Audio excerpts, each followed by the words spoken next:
I'm Tikva Jacobs. I'm a vascular surgeon at the Weill Cornell Medical College. And sorry, That's better. I'm a vascular surgeon at the Weill Cornell Medical College. Just phlebology is the study of veins, and you pronounced it perfectly. So I was asked to speak about venous disease, and when I think about just venous disease in general, it's a very large topic and could be overwhelming and daunting. So I thought I'd start just with, why do patients come and see me as a vascular surgeon, or as my daughter sometimes calls me, a vein doctor?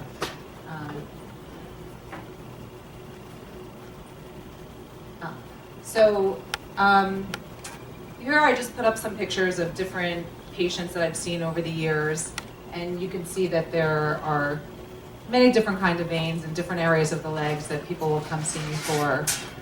Here they're obviously not as large as the ones in the previous picture, and I don't only see patients with veins on the legs, but sometimes I see patients with veins on the face or on the chest wall that they don't like the way they look, and they'll come as well. I also see patients that have more severe disease than just the prominent varicose veins that you saw in the previous pictures, and we'll get into the venous insufficiency and what causes these skin changes. So other reasons patients come and see me besides what you can see physically on your legs. Sometimes people have swollen legs, painful or aching legs, they'll have a rash, they'll have a wound. Occasionally you'll have some bleeding from the veins. Some patients come because they have blood clots, whether it's in the deep vein or a superficial vein. And my favorite is when I ask patients why they're here, they said their doctor told me to come, and then I have to figure out why they're there. But I'll see any patient that has a problem with their leg or something's bothering them with a vein. So before we get into venous disease and varicose veins, I thought we should just briefly talk a little bit about the anatomy. So your heart pumps all the blood. From your heart, the blood goes through arteries all over your body, to your head, to your hands, to your feet. And your veins have to actually bring all the blood back to your heart and to your lungs. And whether it's from your head or your arms or your legs, the veins have the job of bringing it back. In your legs, the veins have to work against gravity, and that comes into play when we talk about some of the problems with venous disease. So this is a picture of the deep system. There's a deep system and a superficial system of the veins. The deep system is the main system that's responsible for getting all the blood back up to your heart. The slide says 90% of the blood back up to your heart. It's also the one that you hear about when people have blood clots. These are the dangerous blood clots that you have to see a physician for and get treated for, because these are the ones that we worry about breaking off and going to your lungs. There's also a superficial system that acts almost as the collecting system for the deep system. So the superficial system, I'll just quickly go to this picture, which is really busy, but shows how many superficial veins there are. And all the veins that you actually see, whether it's the spider veins or the veins that you could see on your hands that are the normal veins, there are also veins that you see just under the surface with ultrasound that are all part of the superficial system. And they, like I said, act as a collecting system, and through those superficial system, it goes into another system called the perforating system into the deep system to get back up to your heart. So there are a lot of veins in the body. How does the blood get back up to your heart? So, the blood moves through the veins. In the leg, it's moving against gravity. So we have the second largest pump in our body, secondary to the heart, is the calf muscle. And the calf muscle, every time it contracts, actually acts like a pump to push the blood back up through the veins into your heart. And you can see the little cartoon there showing that when the muscle contracts, the blood goes back up. And I think I have a better picture in a second. This shows what happens. You have these little valves in your veins. So as the blood moves up in your leg, again, you're working against gravity. So the valve closes to prevent the blood from going back down to your foot. For reasons we'll get into in a little bit, over time, the valves stop working as well. They get a little insufficient or a little leaky. These are all terms you might have heard, from doctors or if you've read about venous disease. And the blood, instead of going back up to your heart, the valve tries to close, but it can't in this picture right here. And the blood actually comes back down to the foot, and it refluxes back down. Or you can say that the valve is insufficient. This is another picture, which, there we go. that is showing it in real time. So you see the calf muscle contracts, the blood is moving up, and then those little white circles are the valves. Now that should prevent all the blood from coming back down your foot, but you see that when the valves don't work properly, the yellow arrows are showing that the blood actually goes back down and refluxes back to your foot. And that's what venous insufficiency is referring to.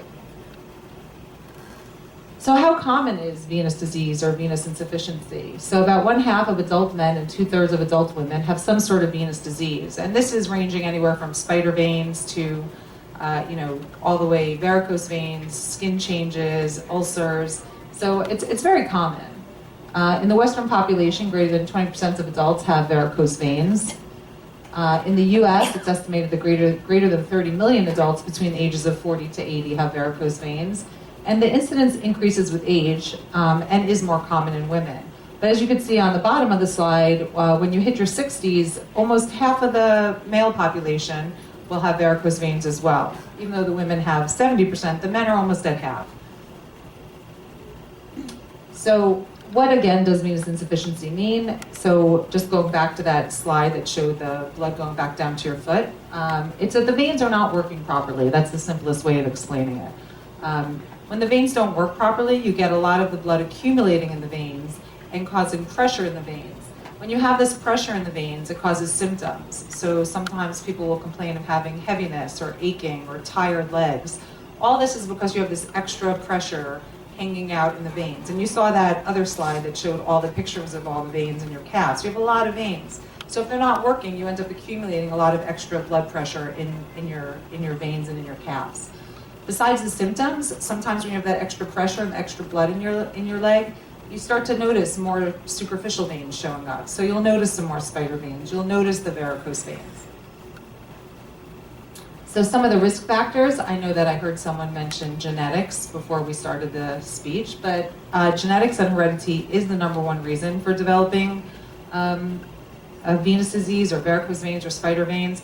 And as my mother told me, and I tell my children, you always can blame your parents for something. So this is just one more thing that we get to blame our parents for.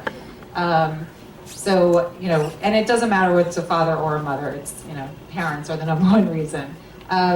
Being a woman does increase the risk of developing venous insufficiency or varicose veins. And that has more to do with hormones and the female hormones. Multiple pregnancies as well increase the risk. And that's not just because I know a lot of people will talk about the large uterus putting pressure on the veins of the legs. That is part of it, but it's also just the hormones of pregnancy causes relaxation of the veins. And the more pregnancies you have, the more of that hormone you have in your body causing more of the relaxation of the veins can get larger, the valves don't work as well. So it's a hormonal as well as just the main pressure of the uterus on the lower extremity veins. As we get older, there's an increased risk of developing varicose veins. Obesity is similar to, pregnancy. The more central, fat or heaviness you have, it also pushes and puts pressure on the veins, almost blocking the venous return back up to your heart. Trauma can cause it, and what I like to call occupational hazards. So depending on your job, so any job that requires standing for long periods of time or sitting for long periods of time, where you're not really activating that calf muscle pump that we talked about, that will increase the risk of having venous insufficiency. So just certain jobs, like I think of teachers, doormen, physicians, people in finance, lawyers, people that stand or sit. And then really it's like any job you think of, housewives standing and cooking in the kitchen for long periods of time. So what happens when a patient comes to my office? So the first thing any physician really does, they always start with a history and a physical. So I'll ask about your family history of venous disease. We'll find out what kind of symptoms you have. We'll ask, what your activity level is. So how active are you? Do you have the symptoms while you're exercising or when you're not exercising? Sometimes people just don't like the way the veins look and they actually are symptom-free. And that's okay too, we treat that as well. So the physical exam, what you see in patients with venous disease. So it ranges, like I said before, the spider veins are very small and then you can go all the way up to large varicose veins or ulcers. So this is a picture of what we call spider veins. Now there are some other terms that are used and it's really, you know, people call things different things, and it's just so that all of us are on the same page when we're treating patients with similar veins, so we know what to call them. So some people will call these spider veins telangiectasias. And really, they're the red flat veins that you see in the picture here. They're usually less than 1 millimeter. They're very, very common, especially in women, but you do see them frequently in men as well. They're the ones you see more commonly with age. But although a lot of times these are asymptomatic, sometimes depending on the location or depending on the patient, they actually can signify that there's venous disease a little deeper, or that some of the veins right below the surface aren't working properly either. Then as we move up in size, you get to the reticular vein, which is a little bit bigger. You see it's 1 to 3 millimeters, and you can see where the arrows are. They're a little greenish, bluish. They're right under the surface, but they're a little bit bigger. Sometimes you see these, and they're actually feeding some of those spider veins. So you can see this is almost like leading to the spider veins. And then these are the varicose veins that most people, I guess, know of. They're larger than 3 millimeters. Although in this slide it says these can be associated with symptoms. The main symptoms you see with varicose veins are aching, heaviness, fatigue, cramping. Sometimes people even get restless legs. You can also get swelling at the end of the day with varicose veins. Occasionally you get some of these symptoms even with the smaller veins. Just because the veins are smaller doesn't mean that they're not symptomatic. And I know, unfortunately, some physicians or insurance companies will say, oh, well, it doesn't meet a certain size criteria, it can't be causing the discomfort. But when you treat the patients, they actually do get better. So you can't just base it on size. You really have to, you know, listen to you guys and, you know what they're saying, know what the patient's saying. So after we look at the physical exam and we see the vein, you know, I have a pretty good idea of what the problem is or what's causing it. We can get into how to treat it. But then I usually send patients for an ultrasound or duplex.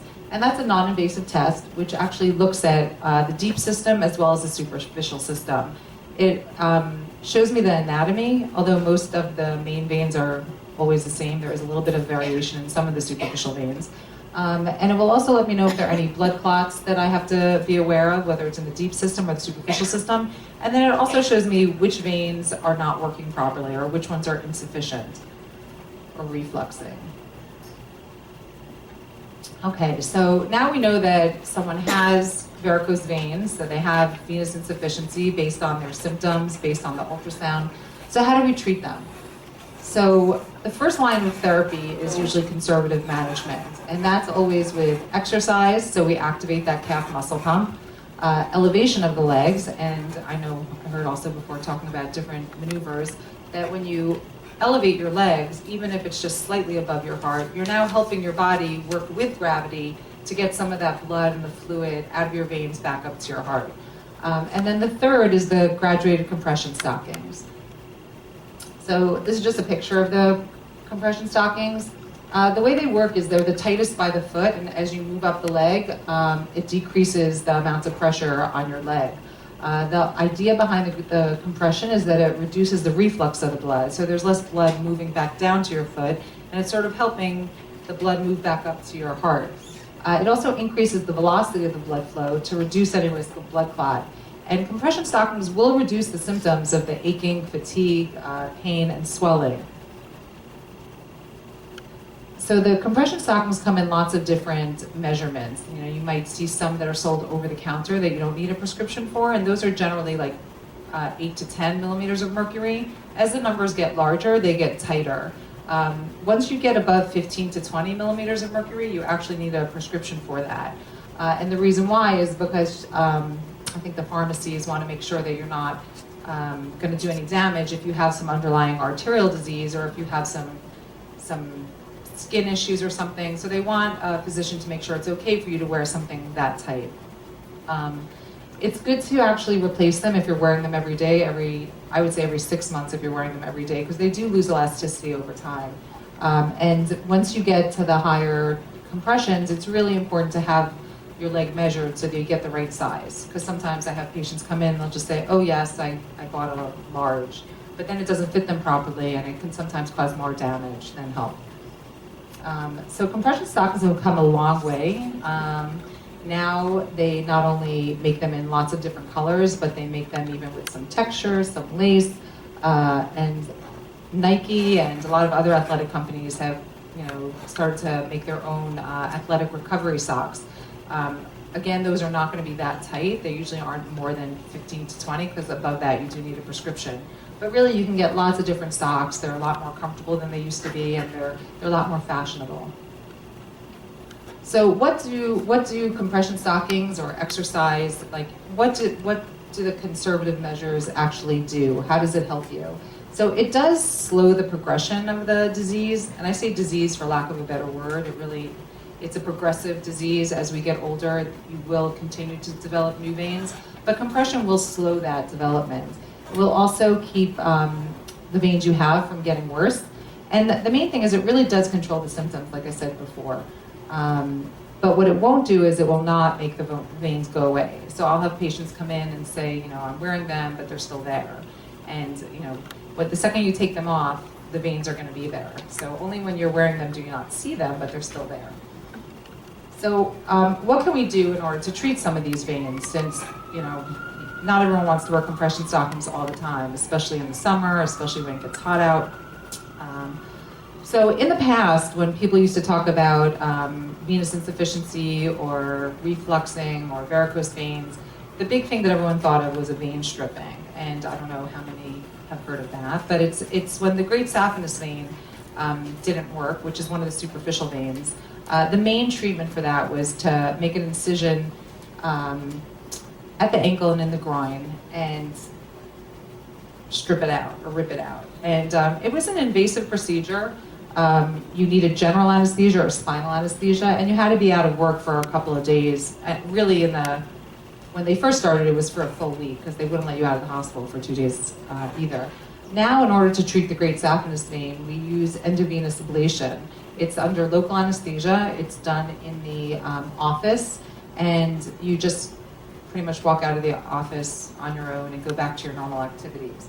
So this is just a picture of the old way, which I have to say, I feel like even in my training, and I've been in practice for 20 years, I feel like we only did a handful of these.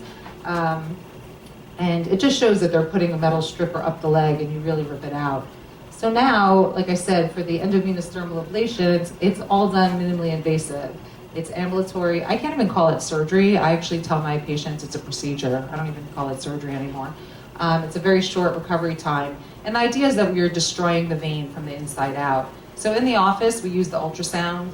We find the vein somewhere in the thigh or the upper calf, and we start an IV in that area in the vein. And through that IV, we put a laser or some sort of heat source, which I'll show 2 different pictures of it, and we burn the inner lining closed so that it actually destroys the vein from the inside out without having the trauma of surgery and removing it. So this is a picture of radiofrequency ablation. Like I said, I think I have to press play for a second, but I just want to explain it first. The whole idea is that you're heating the inside of the vein. You could do this either with radiofrequency, you could do it with laser, any kind of heat source. Sometimes people just do it with chemicals and some sort of injections. So, whoops. I did have a play. Maybe you have to enter. No? Do you know how I play a video? Sure. Oh, yeah, that's me. Perfect.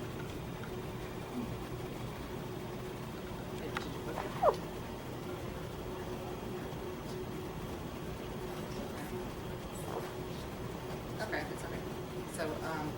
So the video is not working, sorry, but this is just a picture, not a video of the laser. And what it shows is that through the IV, is this the laser? Through this IV in the thigh, we're putting this laser fiber all the way up to the groin. So this is that superficial vein, the great saphenous vein, and right here is where it meets the deep vein. So we stay far enough away from the deep vein. The laser is put up right there, then we numb up the whole vein in the thigh with local anesthesia, and then we slowly burn the vein closed, pulling the laser back. And this is just showing the treated segment, and this is showing the laser, how you're pulling it back slowly. So the vein starts off like this, and then it looks like this. It doesn't look like that right after the procedure. It does take a couple of months for the vein to be completely reabsorbed. But if I were to ultrasound your leg a couple of months later, you no longer see the vein, because your body then looks at the vein that just has a little bit of a blood clot in it and they see it's not part of the circulation, and your body over time reabsorbs whatever blood is left in the vein as well as the vein itself. For the larger varicose veins that you actually can see and feel on your leg, we do something called ambulatory phlebectomy. And again, the key is ambulatory. It's done under local anesthesia, and you ambulate and walk out that same day. And this is just a little picture showing how you make a very small incision that doesn't even need stitches to close it. We just put a little special kind of Band-Aid. And through that, you pull the vein out, and you pull it out and tie it off, and then it's gone. Here are just some treatment results. This is a before, someone who then underwent a radiofrequency ablation and then the phlebectomy of the larger veins. Here's another patient who, same procedure, had a endovenous laser ablation of the great saphenous vein, and then afterwards came back and we pulled out the larger veins. So these are the small little scars that you get, and after about 6 months, you don't even see them anymore. This is a man, so probably as soon as his hair grows back, you won't see them even sooner. And then for the smaller veins that we talked about, the spider veins or the reticular veins, the telangiectasias, we use something called sclerotherapy. And what that is, those are the injections that you might have heard about. And it's the same concept of destroying the vein from the inside out. So in the past, people would use hypertonic saline, which it burnt and was very uncomfortable. But what it would do is it would disrupt the inner lining or the membrane of the vein, causing the inside of the vein to stick together. And then again, the vein would close, and over time your body would reabsorb that vein and it will go away. So this just shows a picture of someone injecting. It's a very small needle. Now we don't really use hypertonic saline anymore. Sclerotherapy could also be used for some of the larger veins if we do it under ultrasound guidance. So with sclerotherapy, I normally tell my patients that you can get an 80% improvement. As far as the ambulatory phlebectomy, where you pull the veins out, once I pull it out, it's gone. So I actually think sometimes it's easier to treat the larger, bulgier veins because I know it's gone. Where the injection, sometimes I would tell you 80% improvement, meaning maybe 80% lighter, 80% will go away. There's really, it's never going to be like you were when you were a teenager, but it definitely looks a lot better. You oftentimes need more than one session, and that's also because sometimes the vein gets smaller and then you have to treat it a second time to really make it go away. These are some of the new agents that we use, and it's really, I guess, physician specific. Not one's not better than the other one. It's just really what people feel comfortable using and what they trained with. But like I said, I don't use hypertonic saline anymore. I think there are probably some physicians that still do, but these don't burn as much. These two are detergents, and then the glycerin and the Sclerodex, glycerin, and Sclerodex is like a glucose or a sugar that also just causes a disruption of the inner lining. So here, this is after multiple sessions of sclerotherapy. This isn't just one session. But you can see there is a marked improvement. There's also something called thermopopulation, or the vein go or vein wave, and this uses thermopopulation to burn the vein closed. It's used really, you could see a little cartoon here of the needle going into the vein that you could see on the surface, and you just step on a pedal, it delivers a burst of energy, and it closes the vein. So I find it best for these I find it best for these cherry angiomas that you can find on legs, on chests. It also is really, really good for these veins around the face and the nasal folds. So before I get into that, so really why should we treat venous disease or varicose veins? There are really a couple of reasons. The first reason is if you don't like the way they look, there's no reason really to have the veins. People sometimes ask, well, don't I need those veins? I promise you I don't take out or destroy any veins that you'll ever need. And then the other reason is if you're having symptoms and you're having discomfort, there's really, the treatments are pretty low risk, that it's nice to just no longer have to, wear the compression stockings all the time. And then there are some complications that could occur, even if they're not that common, but they can occur if left untreated. So, but I don't want everyone to worry that they're going to get these complications. So, some of the skin changes that can be associated with venous insufficiency, you can see you can get changes around the ankle of the skin. You can have some darkening, sometimes you get lightening and you get thickening of the skin, and eventually you could even have some skin breakdown or what they call venous stasis ulcers. It's probably just 1% of the population that develops that. Some of the other complications that, again, they're very rare, but sometimes you could have a small varicose vein that starts to bleed. The main thing is that you need to stay calm, lay down, elevate your leg if that were to happen, put pressure on your leg, because all venous bleeding, you cut yourself with a knife, you always put pressure and raise your hands above your head. So all venous bleeding will stop with pressure and elevation.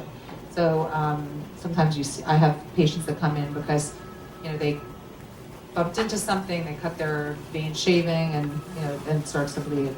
Another complication is in some of the large varicose veins, you can end up with a superficial thrombophlebitis, which, although it's not dangerous in the sense that it's not going to break off and go to your lungs because it's in a superficial vein, not a deep vein, it is very painful. You normally present with hard, tender lumps where the veins were, and oftentimes the patients will go to the emergency room and the whole area will be red. And if it's not a vascular surgeon, a lot of times they're treated with antibiotics because people assume that there's an infection in the skin. But it's just the inflammatory reaction to these veins that have thrombosed off. The treatment for these clotted varicose veins is compression stockings, warm compresses, and anti-inflammatories. So you can take ibuprofen or Motrin for a couple of days, and it does get better. If they're really, really painful or really extensive, then sometimes I would give some anticoagulation just for the comfort, but not necessarily because I think it's dangerous. So the main idea behind treating varicose veins, most patients that I see have a combination of spider veins, varicose veins, venous insufficiency. It's not usually just one thing. So once I meet the patient, I get the ultrasound, and we come up with a treatment plan together. The main idea is that you want to treat the larger problematic veins first. So I will have patients that will say, well, I just don't like the way this one looks. And I have to explain that if I don't treat the vein that's feeding that one, if I just keep treating the one that they don't like, then it will just keep coming back. So the idea is that you want to treat the larger refluxing veins that are a little bit deeper, but still considered superficial veins first, then the varicose veins, and then the spider and the reticular veins, the smaller veins. I think that's it. I'm sure there must be questions. I think this is very clear and helpful. Don't hesitate.